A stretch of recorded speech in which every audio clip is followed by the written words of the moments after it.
Thanks for coming, dude. Yeah. Ladies and gentlemen, Connor Arseneault here on the Tactical Take with Riff Klitcherts. Pretty happy to have him come in here today and have a chat with me about his journey through hockey. It's an interesting journey for sure. And most of my podcasts here and what we talk about is geared towards a bunch of young athletes that are looking to follow in your path, right? And look at all the different journeys that people take to get to where they're at. Yeah. Well, thanks for having me. I appreciate it. Yeah, cool. Not many make it to D1 hockey, man. It's almost like a mythical place that no one ever gets to. It's changed a lot with the new rule change between the CHL and universities in the States. So I expect over the next few years, we'll see quite a bit of different paths for people, and it's going to be interesting to see. Yeah, I think so. I mean, it kind of came at a weird time with me and a lot of my buddies, like our age, just getting into college hockey. Yeah. But it's also pretty cool because a lot of guys from the CHL that I played with and against in Bantam and Midget, and they chose to go to the CHL. Now a lot of those guys are coming down to the States, which is cool. I get to see them again, get to play against them again, and just makes it a little more fun and more competitive. Sure. I'm going to take you back. We're going to start at your grassroots level and kind of walk through your hockey life and how you ended up where you are. St. John area, playing on U15 AAA. And you played for Coach Andy Bezeau, and I think you were part of that squad on his first undefeated team at the U15 major level. I don't know if it had been done before that. I don't think so, because there was talks about it that year when we were getting closer. And there's a couple games that probably got a little closer than they should have. And I think the Fredericton team did it, but they had a tie in there. Okay, so my boy did it with Bezeau also, except on U14. It was U14 Bantam. Would have been a minor team back in your day. Now it's just called U14. Yeah. So anyways, Bezeau coached that, and they went undefeated, but they did have a tie on their record. Yeah. 35-0-1. Yeah. Unreal season. What a feat it is for Coach Bezeau and for guys like yourself and my boy and all of his teammates that were able to experience that. I think my boy appreciates it. I don't think he really realizes how special that is. Yeah. Now that you are where you are, you have a bit of a appreciation for going undefeated. I do. Yeah. I think it changes a lot the way you look at it. To think now, if a team went undefeated in a season, like craziness, it'd be ridiculous. So even at that level, it just shows how good of a coach Bees is. Even to date, I get a lot of respect, and he did a lot for not only me, but every person on that team. There wasn't a single guy on that team that wasn't playing their best hockey at the end of the season, and that's why we won. Yeah. I mean, it was really cool to be a part of it, and everyone in the room was so tight. Like, there's really nothing bad I can say about that team, and that's why we didn't lose. So love it. Cool. So we'll go back. You're playing U15 major hockey for the Port City Sharks here in New Brunswick. You find yourself in Division I NCAA hockey playing at a Ivy League school, Cornell University, who's ranked 16th in the country out of, I think, 64 teams, right? You're not on some dusty team. You're on a legit contending team here. Your path wasn't exactly a straight line, I don't believe. And you can kind of correct me if I'm wrong, but there were steps forward, some setbacks, some different changes along your way. And so some moments where I'm assuming that you might have thought maybe the dream is slipping away a bit. Maybe not. Yeah. You can tell me about that. But now that you're here and you're sitting across from me and you're prepping for your second season with Cornell University, when you were a kid playing U15 AAA, did you actually believe that you could make it to NCAA? And was that always the goal? I think that's probably the age where I started to look at hockey, the hockey world kind of in general, and just looking at different routes. I remember I'd be on my phone, and that's when I started seeing clips of like Cole Caulfield, like at Wisconsin, and Shane Pinto at Nodak, and different guys like that. And obviously Lyndon Breen, a guy from around here who chose to go to Maine. Yes. So those guys were honestly the first like eye-opening thing for me for college hockey. Before that, I didn't really know what it was or anything about it or if it was even good. So before that, it was always the cue for me. And then I started looking at it and I kind of thought it was pretty cool. Went through the year with Bezeau, that undefeated year, and then into the year with the Vitoes. And then my decision kind of came down to that draft year, the first year. And St. Andrews College reached out to me to see if I wanted to go there. And I went out there for a visit, and a couple other prep schools.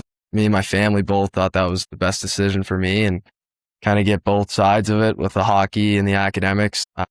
No one in my family's completed university yet. Okay. So that was something that was pretty important. You're a pioneer, dude. Yeah. Yeah. So, Good. Yeah. I mean, they put me in a great spot to do it. So yeah, it's not like they're doing too bad themselves.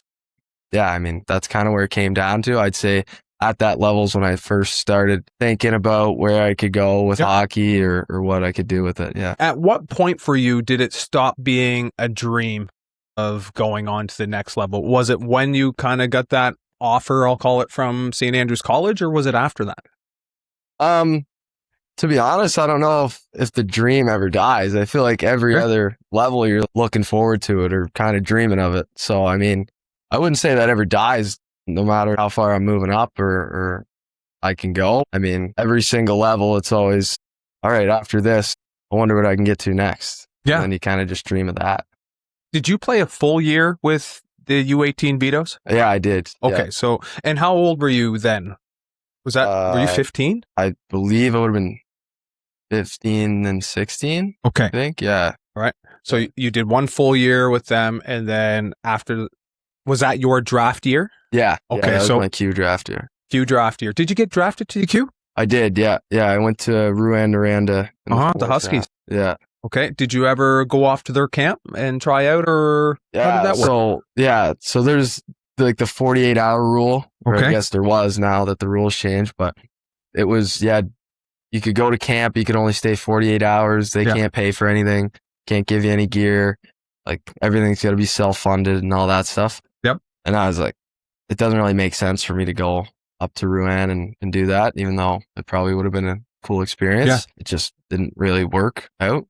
But before the draft, I told all the teams anyways, I was committed to go to St. Andrews College, and we were pretty upfront with all the teams. And I think that was kind of a good thing that we did, just letting them know, like, hey, if you draft me, I'm not going to show up to camp. I'm not going. So at what point in the Veto season did you know that you were probably taken off to prep school? It was pretty late. I can't really remember exactly, but it was closer to the draft, I'd say.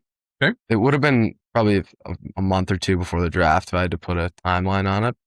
Now, to go to St. Andrews College, that's in Ontario, correct? Yeah, Aurora, Ontario. Yeah. Aurora, Ontario. Now, is that a scholarship thing to go there, or just a decision made by your family to figure it out, or how did that play out? Yeah, it's like a financial aid thing. Okay. So they just assess how much your parents make, pretty much. And okay. You can afford whatever you can afford, kind of deal. Yeah. That's what we did. And I mean, I'm pretty happy I made that choice to go there. Very fortunate, man. Yeah. Thank you very much, Ted. And what's your mother's name? Krista. All right, Ted and Krista. All right. Helping guide the way for you. So that's great. Yeah. You're a big dude. You're sitting across from me, 6'2", 220 pounds, I'll say. Solid. We've been back and forth a little bit in text, and sounds like you're in a heavy training regimen right now, even in the off seasons. There's no time off. Yeah. Last summer, I started going down to Halifax. I didn't really have a solid place to stay last summer, so I was kind of there and back. I'd go for like a week, come home. This summer, I was lucky enough to live with one of my buddies from Rosse. Okay. Actually, he's got a house down there. He goes to Dalhousie. Okay, nice. So I lived with him, and I got in with Pat Bugsby in the gym, and I've been skating with Andrew Gordon. Okay, who's that? So Pat Busby, he's a guy who ran the BioSteel camp that was there in Halifax a little while ago. Yep. He's got a good group of guys. He's got Brad Nadeau goes down to work out with him, and Josh. Evan Fitzpatrick works out there. He's a goalie, plays overseas. A lot of QMJHL guys. Gabe Smith came down for a bit with his brother Gavin. So there's a lot of guys that work out at that gym. So I'm there 5 days a week. And work. Yeah. Actually, at the end of the year, you do 6. I get an extra assault bike day for our Cornell fitness testing. That's great. Yeah. Yeah. And then I'd try to skate probably 3 or 4 times a week. Okay. Yeah. I'd skate with Andrew, 2 times at least. And then I try to get on with Jill Plendowski whenever I can, the power skating coach out there. Was she with an NHL team at one point? Her husband works with the Mammoth. Okay. Yeah. All right. He's Excellent. a scout there. She used to do power skating with the Chicago Steel and the USHL. Okay. I feel like a couple other places, but she's pretty well known, I'd say. Yeah. I feel like I've heard that name. Okay, so you're hard at it, hammering down and prepping for year 2. Do you know where you kind of fit in Cornell's plans this year? Is that something that's even in your mind, or do you just show up at camp and just grind in where you find yourself, or what are you looking for here? Yeah, that's a good question. I think you're always thinking about it. Like, what's going to happen? Where am I going to fit?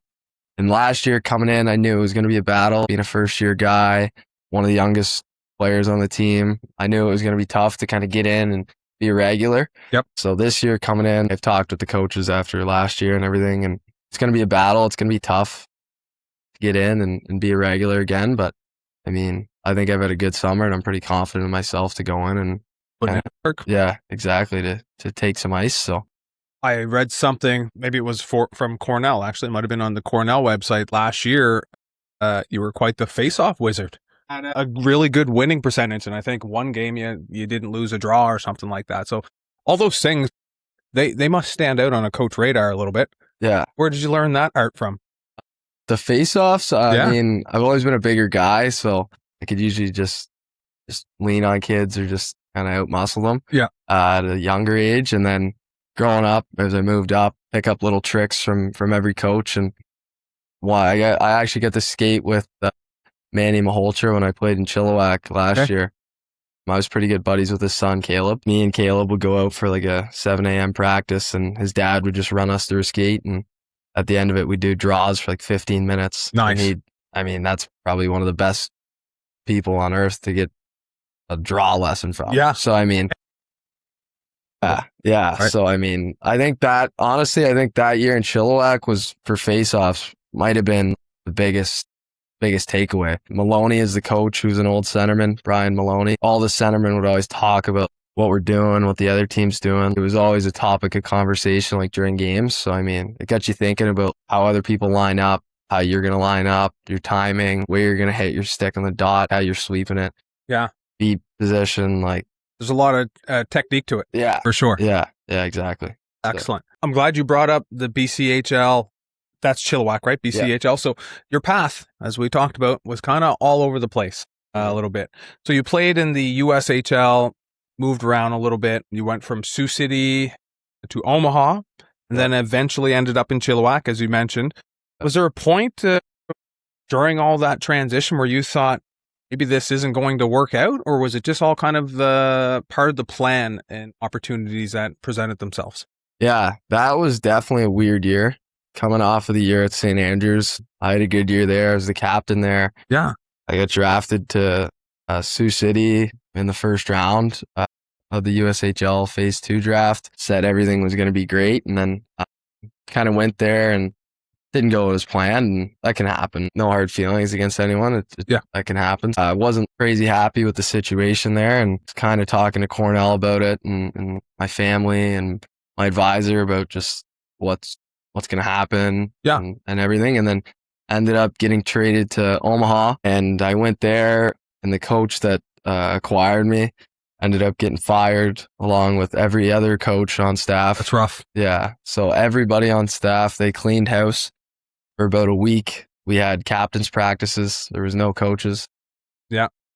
So when I told Cornell that, they didn't want me there with no coaches. So they said, you're just going to pack it up and go to Chilliwack. And as a good decision, I loved my time in Chilliwack. So you're already speaking with Cornell at this point, leaving St. Andrews College? Yeah. So I committed there in my grade 11 year. Okay. Just before Christmas. So how did that come about? Where did they notice you at? Did they pick you up from one of the showcases, or how did that come about? At St. Andrews, we do this GOJ showcase, the GOJHL. Yep. It's called the Eli Pelferman tournament, actually. He's a young kid who ended up passing away during that tournament, my first year.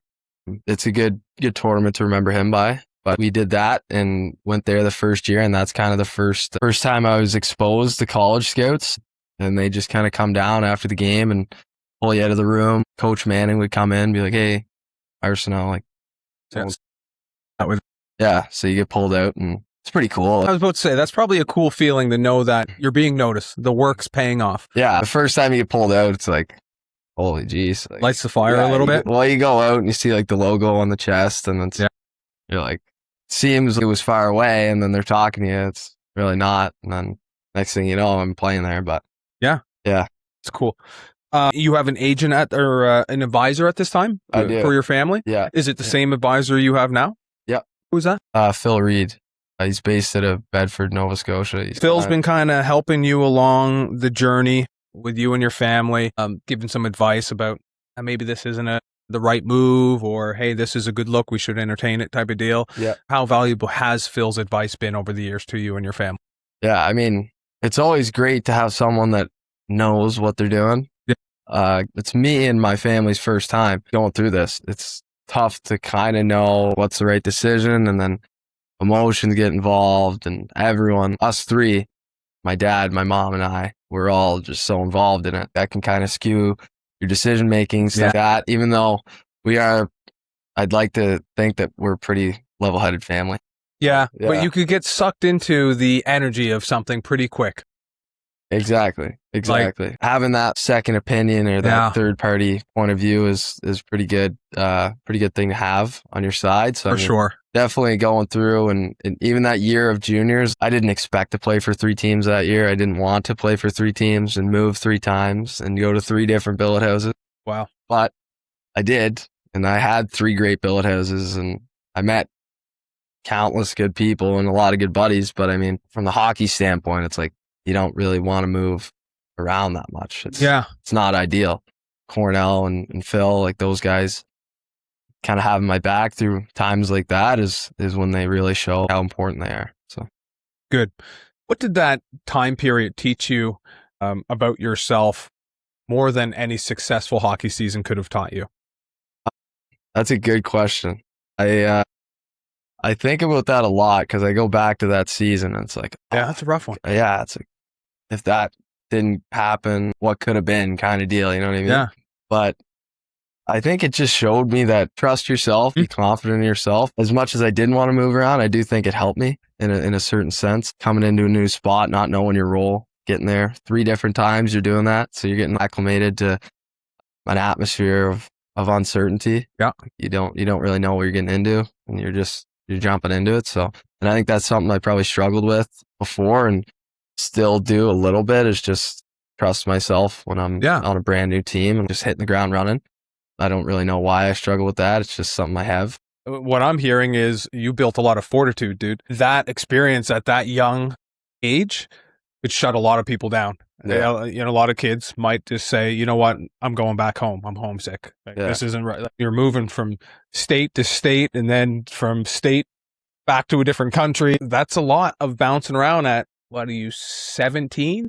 I would have been 18. 18? Okay, 18 years old. But you're a young man and you're just figuring it out at that point.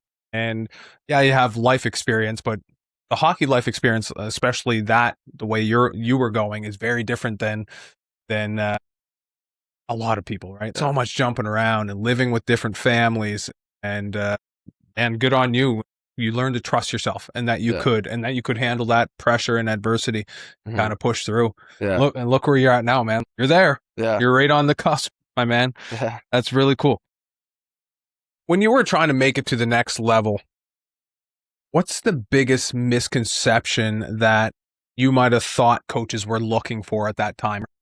I mean, I think the biggest one would definitely be I get a score, or I get an assist, or I got to get 3 points this game. They're going to love me if I do that. It's like, yeah, they might, but I mean, I know a lot of people that had a lot of points growing up and now they're done playing hockey, where other guys are still playing that didn't put up all them numbers. So it's not necessarily all about that. There's other things that you can do to stand out.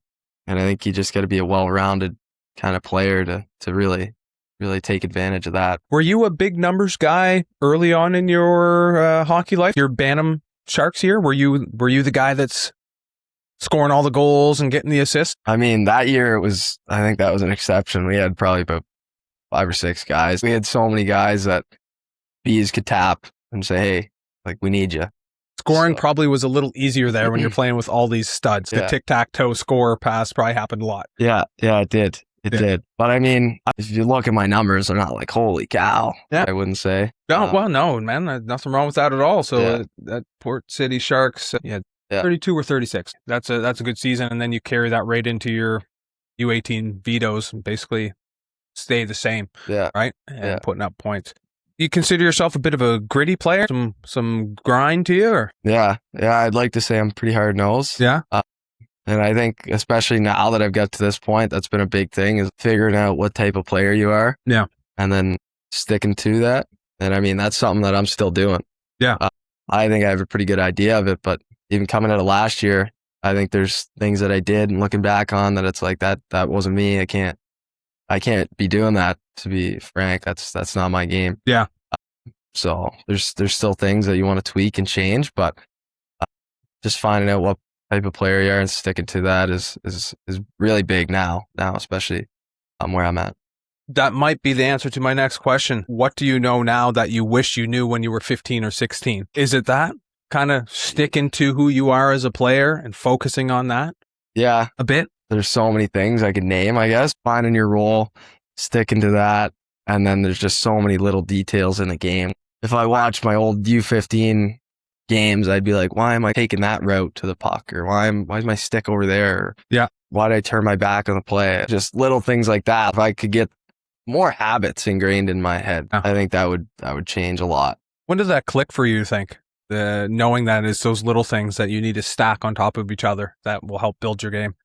I'd probably give that one to Bees, to be honest with you. Nice. Coach Andy Bezeau. Yeah. He was really good at hammering those details down. Sure is. Yeah. I remember there's times where you go out and score a goal and think everything's all right and come back to the bench. And he's like, before that, why didn't you do this?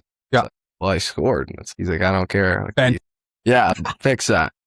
And that's the way you want it. As a player, I want all the feedback I can get. I want to be better. So, I mean, even if I did something right, I want to know what I do wrong too. That's a two-way street. Bezeau is interesting that way.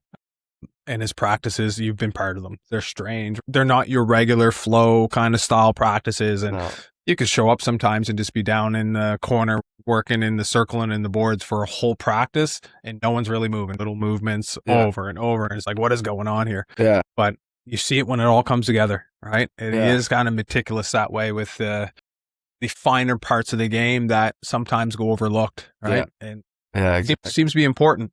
Yeah, that is for sure. Especially wall work. We did a lot of that stuff with Andy.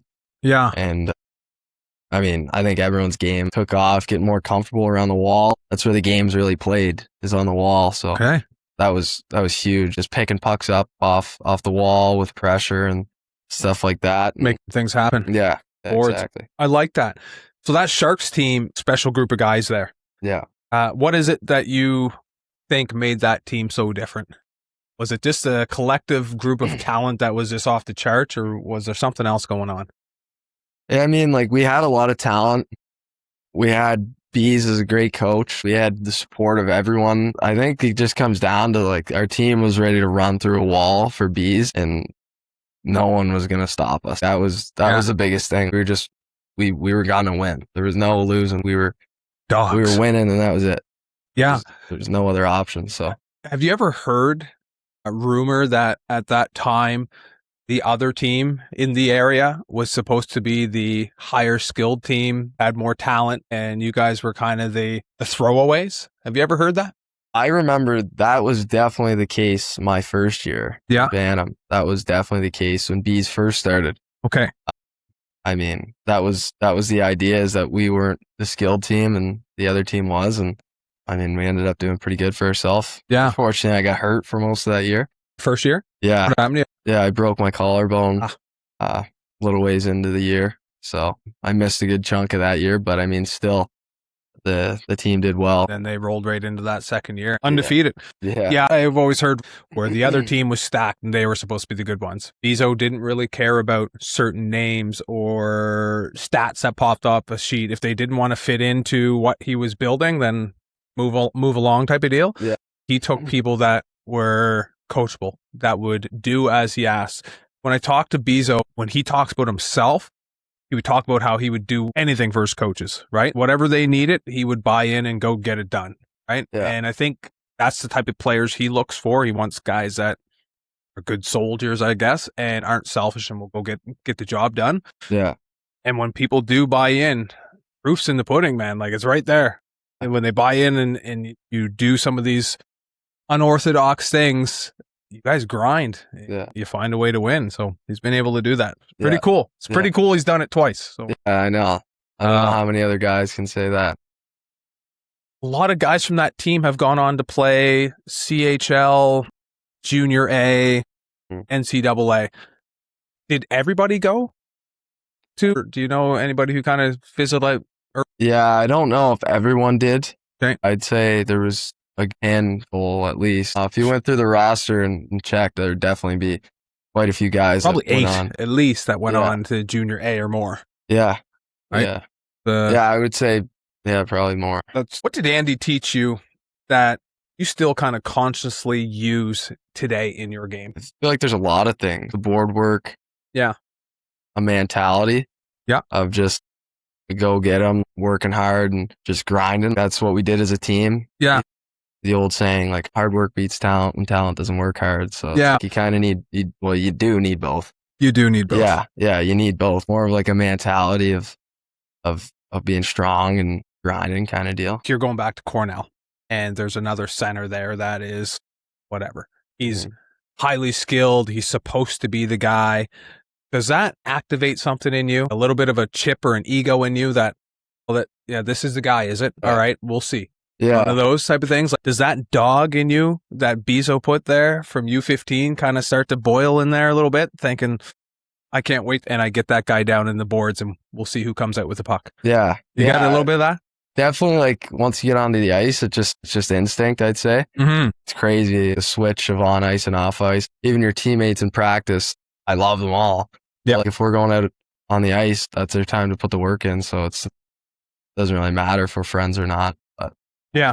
Friends off on the ice, and after, everything's good. Yeah, exactly. Right? And our team was really good at that last year. We'd get into it with each other all the time. It's a good characteristic of a team. When you see a little bit of feist like that in practice, there's something good going on. Yeah. Right? I like it. I think it's fun. So, I mean, we get into it, and then afterwards, just go up and give the guy a tap, and it's over. Yeah, you go out to eat after, and you're good. Yeah, that's the way. A long time ago. Yeah. What are you, 20 now? Yeah, 20. You've gone through a lot of hockey since then. The cool part about those seasons is my dad was actually an assistant coach with Bees. He played with Andy like a little bit in beer league, like nice, few games or something. And yeah, he ended up coaching with him, which was cool. Having my dad on the bench, even though he never ran the forwards, he was always a defense coach and would never really talk to me as much during the game. He didn't want to be that parent coach where he's always down by his kid and like telling him what to do and all that. He let Andy do his thing. He just stayed in his lane and did his job. So kind of need to do that, I guess, if you want to coach at a high level. And that seems to be the thing now through a lot of the high performance programs and whatnot. They try to stay away from the parent coaches just to avoid some of that. Even if it's not going on, it's the perception. All the other parents will be like, oh, well, that's so-and-so's son, and that's the only reason why. Let's push on here. St. Andrews College, you light it up. 74 points in 65 games. You had a stellar season down there. How many seasons? 2? 2 seasons down there. And then you go off to the USHL. Things didn't really go the way you'd hope. Made you question your game a little bit, but you stayed focused. Your advisor gets you off to Chilliwack. And once you get to Chilliwack in the BCHL, tell me about that time there. Did things just start to come back into play right away for you? I wouldn't say back right away. I think that year kind of had more of a mental impact on me, I'd say, of just how to prove myself to a coach again. I guess that was kind of my first taste of that, of proving myself to a coach. I don't think I did it in the right way, especially for like my player type. That makes any sense. I don't think I was showing off the right things in my game, my strengths necessarily. And yeah, so when I went to Chilliwack, they were patient with me. They understood and ended up working out. We had a great team there too. Made it to the finals, the Fred Page Cup finals. Loved it there. When you were dealing with that mental struggle a little bit, Did you actively seek out any help? Do you currently work with any mental health coach? How important is that to your game now? Yeah, I did work with the mental skills coach for a bit, especially when I was in Chilliwack. I think I started with him when I was in Omaha, even though I think I was there for like 9 days or something. It's just in and out. Yeah, Unreal. It was a very quick stop, but I think I started when I was there and then worked with him till the end of that season, just helped me get through, and it helped quite a bit. You got a pre-game routine that you have to do every game, or are you just pretty free-flowing? I would say I am pretty superstitious, and I honestly don't like it. What do you do that's weird? I like to be by myself a lot. Yeah. I just listen to my music. When I first get to the rink, like that's my time. I'll chat with people and just kind of hang out for a bit, have a coffee. And then after that, once I put my headphones on, I don't really want to talk to anyone until warm-ups are done, on ice warm-ups. So I kind of stick to myself, tape my stick, listen to my own music, do everything by myself, do my own stretches. You're a lone wolf. Yeah. When the lights come on, it's go time and the team player comes out. Throughout your journey, was there one of these leagues that was a shock to you? The speed of it, the hockey IQ, how much faster everything was. Which league was the most shocking to you when you got there? I feel like I probably learned that the most this year. Okay. Just finishing first year playing college. I remember the first game we played was at UMass, and I was sitting on the bench after puck dropped, and I know a couple guys on that team, and I know they're pretty good players. And once I finally get out there, skating around, the puck moves way faster, everyone's way stronger. Grown men. Yeah, like guys take different lanes. It doesn't look like it. If you just watch the game, just to watch it, you don't really see guys coming by and nudging you and getting in your way. They set a pick for the other guy. Yeah. Little stuff like that. I wouldn't say everyone picks up on, but it's like it happens, and it can help you or hurt you. Like for sure. I think there's a lot of that going on. Yeah. You hear coaches talk about it. There's a whole game that's going on away from the puck. What are you doing when you're away from the puck? Right? Are you just floating around, or are you working all those other little tactics and techniques? Yeah, exactly. Okay, Connor, you finally make it to D1, and the pinnacle of kind of hockey before you make it to pro, right? That's the last stop before you make that jump, right? You're suddenly not playing as much as you're used to. You played 14 games, I believe, in year one last year. Does that make sense? Played, 14 to 16. 14 to 16 games. Okay, so it's not your usual heavy load. Are you always on standby in D1 where it's, all right, I know I'm going tonight, or a healthy scratch? Does that happen quite a bit where you get scratched the day of or the week of? So it's a lot of ups and downs. Yeah, it is definitely a roller coaster, especially when you're on that cusp of being in and out. It's taxing. Okay. You want it so bad, and then you go in. So how difficult is that mentally when you're at that level and you're trying to break through and you feel like you had a great week, but then you scratch tonight from coach? How tough is that to deal with? Honestly, it's awful. That's the worst thing a coach can do to a player that wants to play pretty well. It's the worst feeling for a player. I'm not playing. I got to watch. Yeah. And so when you're not playing, you sit in the rink in your suit and tie up in the top section. Yeah, exactly. Like it sucks, but there's always a time to learn too. So, I mean, you can watch what other guys are doing, what's working for them, what's not working for them, and kind of read the game that way. That's what I would try to do this year. And I mean, it does suck being in and out, but you just can't really let it affect you. I mean, sometimes it does, like it creeps into your game, and it's you grip your stick tight and can't make a mistake, but that's the worst thing that can happen. It's almost, you got to care less about it. For me, it's still like, it's just a game. That's the biggest thing, try to come back to. And my dad's really good at kind of reining me in on stuff like that. When I talk to him, just tell him, relax, dude. It's just a game.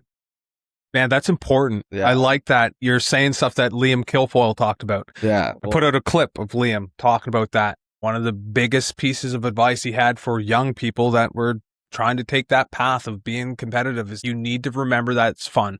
It's just a game in the grand scheme of things. Gets away from you quick. It becomes a business. Right? Exactly. I've had times where I'm calling my parents, I'm not having any fun right now. This is not fun.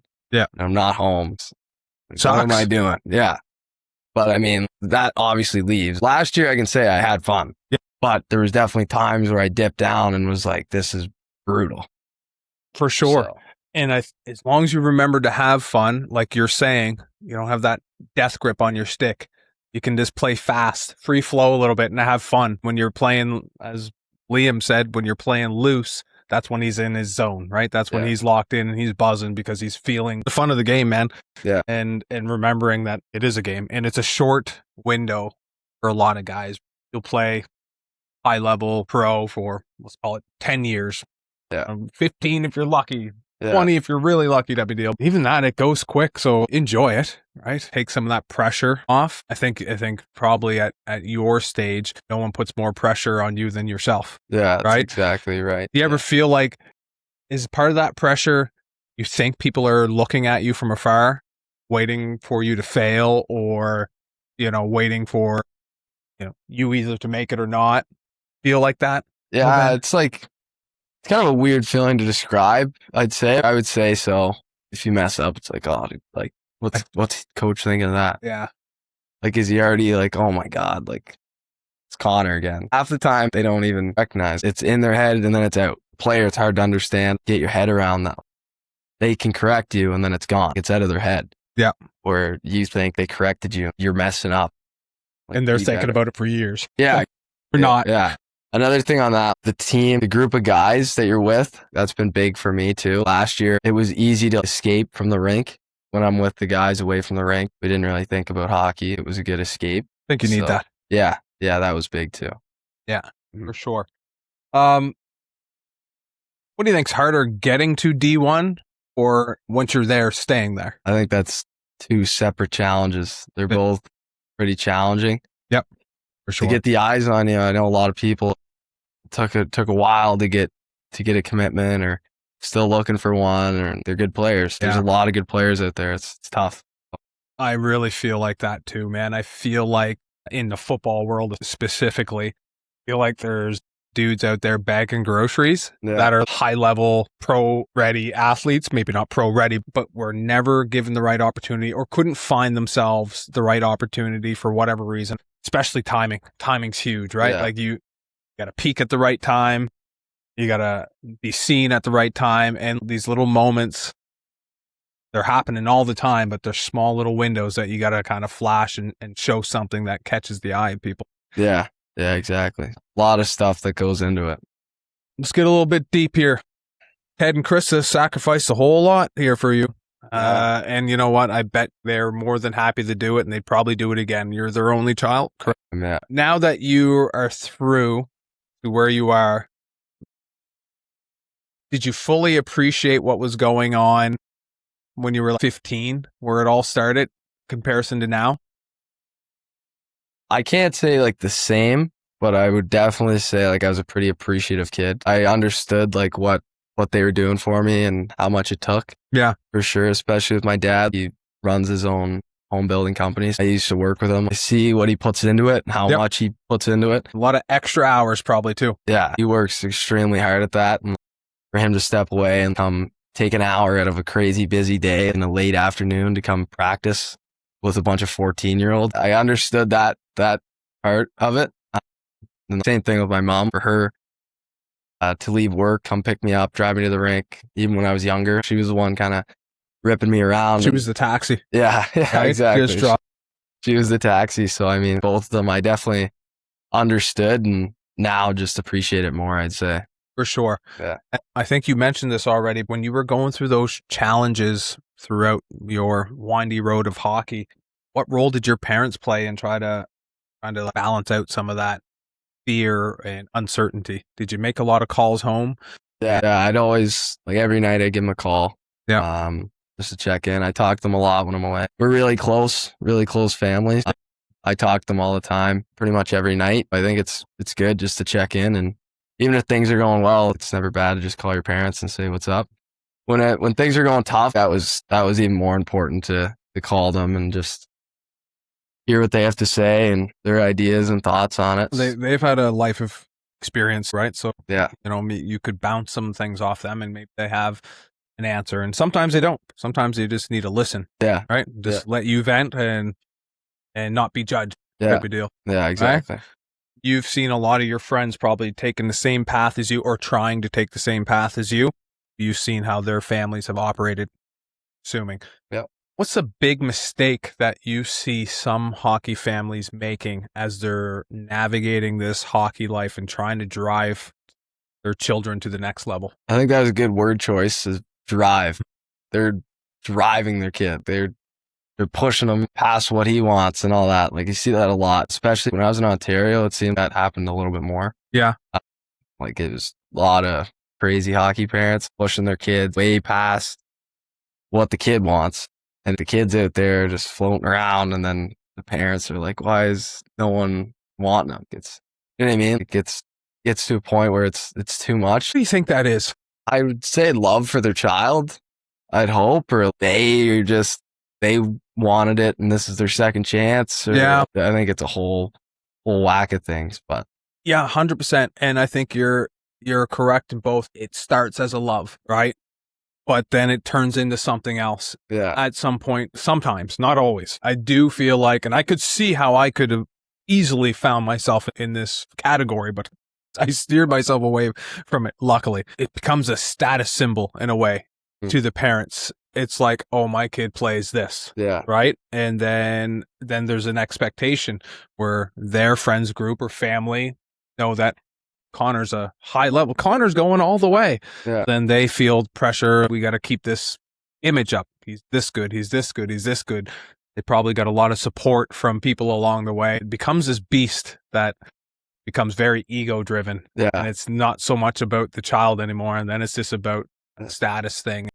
Yeah. Keeping that. Maybe. I don't know. Well, for sure. I can understand when you're back as a parent, like watching, and you can't do it yourself. You can't have that hands-on feel. It's like, I think that would drive me more if I was a parent. To be like, come on, let's go. You see that for sure. So where it gets me every once in a while, Connor, I suck. I can't even skate barely compared to him. I remember I was coaching them for a bit, both him and my daughter in the younger years. I'm talking U9, U11. By U13, I'm like, I can't skate with these kids anymore. The U13 AAA went out and tried to roll with them a little bit. They're moving way faster than I thought they were. Yeah.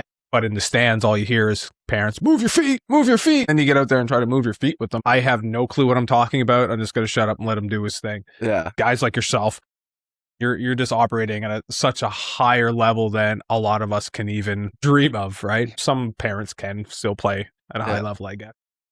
I just sit back and I watch and I just admire it more so than try to push it anymore. Yeah.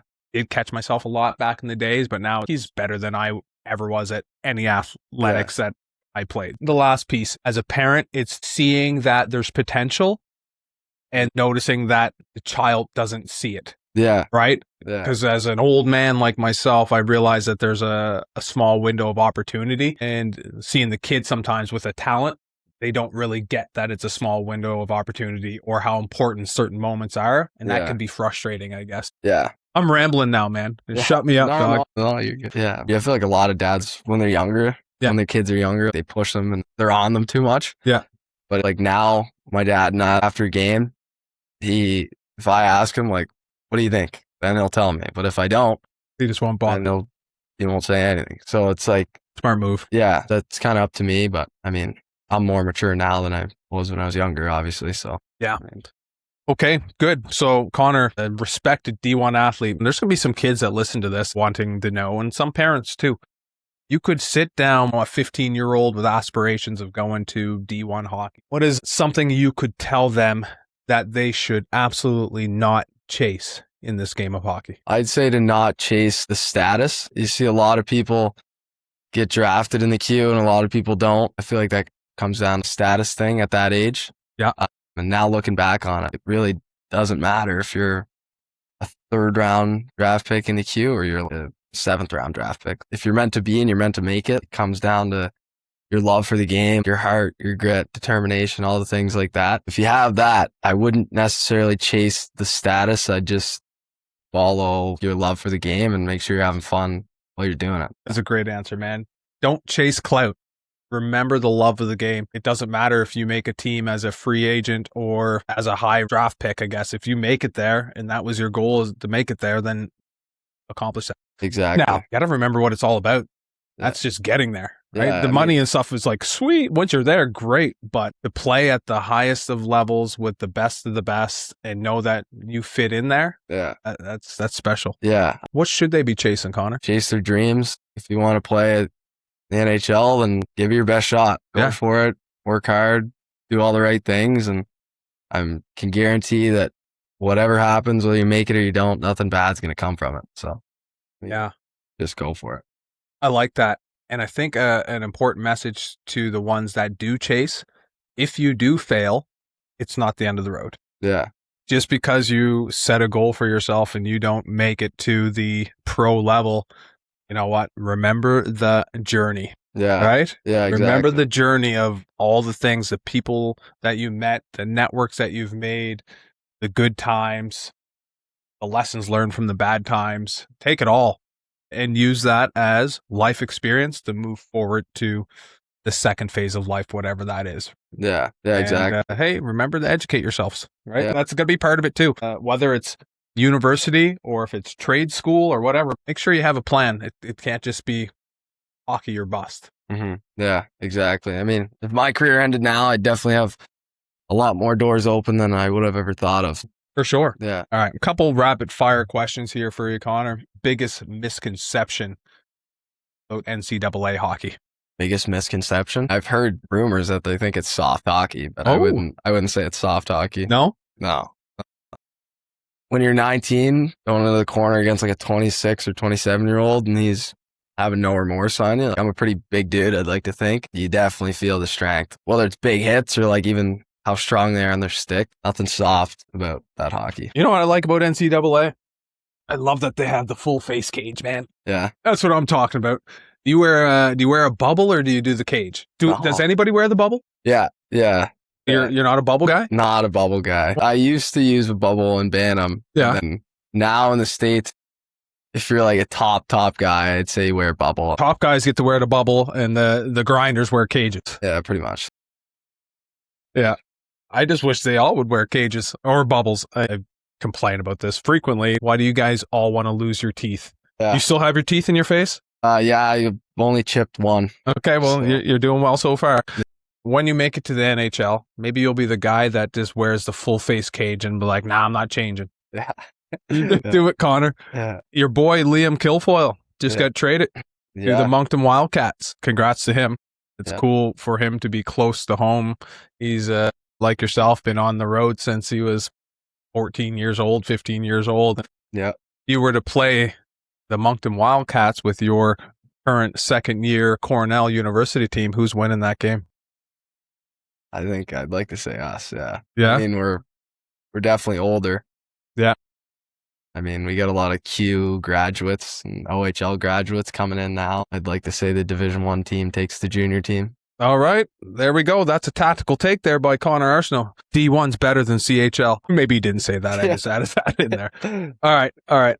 What's the worst piece of advice you've ever received? I'm sure someone's told me to toe drag at the blue line or something like that. Toe drag swag? At some point. But move your feet. Okay. Is there a best piece of advice you've ever heard? Just remember like little things that people say.